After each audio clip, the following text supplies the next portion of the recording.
Right, we're continuing to look into the background and the items that we really need to know in order to make attachments to an email. And one of the first things that I pointed out is you've got to know where the thing is located that you want to attach. The example that I give in my class is that if we had a Polaroid picture that we wanted to drop in an envelope and mail to somebody, we would need to know where that Polaroid picture is located. And maybe we would know that it's in an envelope stuffed in a shoebox on the top shelf of the hall closet. So we would know we would need to go to the hall closet, look up on the top shelf, grab down the correct shoebox, root through that shoebox, find the right envelope, and then pull out the picture.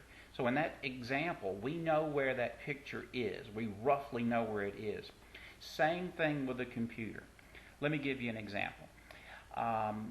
Let's just say I know there's a picture on my computer and it has the word scan in it. We used this a little bit earlier. And the Windows 7 gives you a great tool to locate things if you just positively don't know where to begin looking for it.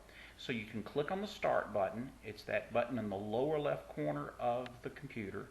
The way I'm recording today doesn't allow me to show you the Start button, but we can launch the Start button by pressing the Windows key that's on the computer. So I'm going to press the Windows key, and you'll notice right down here it says Search Programs and Files. The cursor's flashing there right now. So I can type the word scan, S-C-A-N. Alright, so this found 3 programs that have something to do with scan.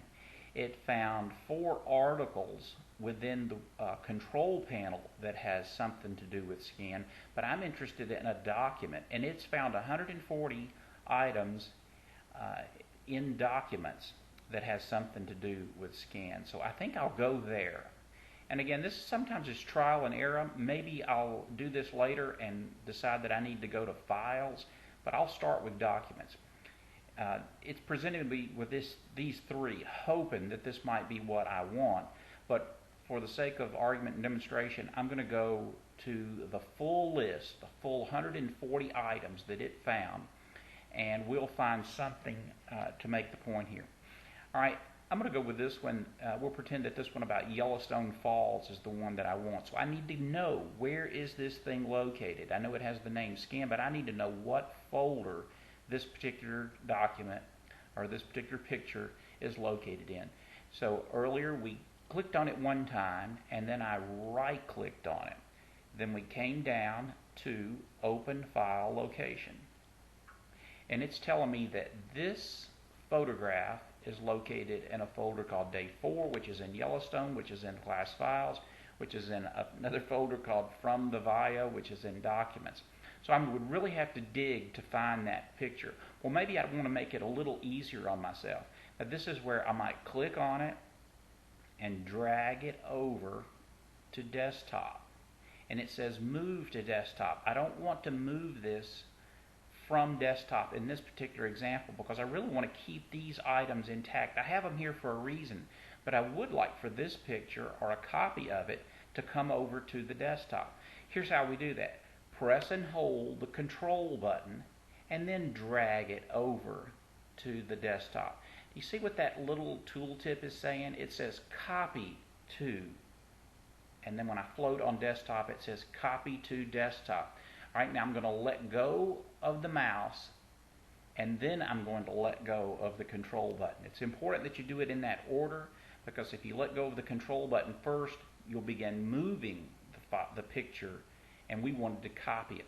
So now let's go to the desktop, and we'll see if we can find that picture. And sure enough, here it is, Scan Yellowstone Falls. So this picture or a copy of it came from that previous location. The reason I wanted to put it here is that location was buried in many different folders, and I would never be able to remember the pathway to get there. But now I'll easily be able to remember, go to the desktop, and I'll find this particular picture. Alright, I did want to show you that just as we have had pictures and documents and files in a variety of folders on the computer, we can also have a lot of different files located on items that are plugged into and inserted into the computer. Again, C drive is the hard drive. In my case, USB is the jump drive. Removable disk is the little card that came out of my camera. Samsung is an MP3 player. This is the DVD player. And inside my DVD player, I put a CD. So if you had a file that you wanted to attach, you would just navigate to the CD. So we'll double click the CD.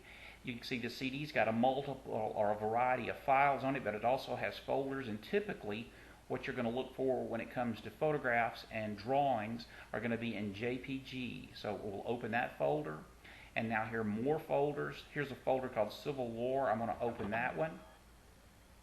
And many times you have to wait a second or two for the computer to actually read what's on the CD, and you may hear the fan fire up on my computer.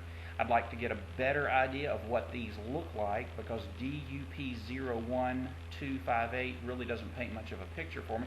So we need to change the way that these files are being presented to us. Again, this is a two-part button. We're going to change our view by clicking on the right side of that button, and then I'm going to go up and click on large icons. And now, again, the computer is going to read these pictures and display them as large icons. So now we see here's a uniform, and here looks like hats, and this looks like maybe jewelry. There's drums. So we can see what these pictures actually look like. Scroll bar will allow us to come down. And since these are on the CD, we don't get an instant presentation of what those pictures look like, but it doesn't take long. The computer just has to read those images in order to present them to us. Alright, so we're going to stop it there, and then we will wrap this up.